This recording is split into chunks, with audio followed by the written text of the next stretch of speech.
महत्त्वाची अपडेट समोर येते।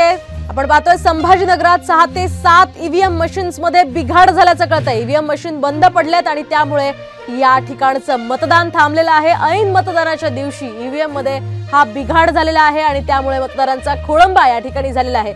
संभाजीनगर मधली ही दृश्य आपण पाहतोय। संभाजीनगर मधल्या ईव्हीएम मशीन मध्ये काहीसा बिघाड झालेला आहे आणि त्यामुळे 6 ते 7 मशीन्स बंद पडलेले आहेत अशी माहिती सध्या साम टीव्हीला मिळते। आपण पाहतोय संभाजीनगरमध्ये अगदी सकाळी 7 वाजल्यापासूनच मतदानाला खरं तर सुरुवात झाली आहे। मात्र अगदी एवढा 1 तास सुद्धा होत नाही तोच ईव्हीएम मशीन मध्ये बिघाड झाल्याची ही घटना घडलेली आहे।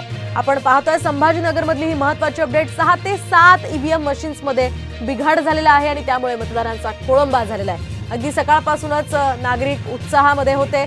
उत्साहात त्यांनी मतदानाला सुद्धा या ठिकाणी आलेले होते। मात्र इथे ईव्हीएम मशीन बिघाड झाल्याचं कळतं। या संदर्भात आपण अधिक माहिती जाणून घेऊयात आमचे प्रतिनिधी माधव सावरगाव यांच्याकडून। माधवजी, काय सांगाल? अगदी 1 तास होत नाही तोवरच हे मतदान मशीन जे आहे ते बंद पडलेले आहेत। काय अधिकचे अपडेट्स मिळतात?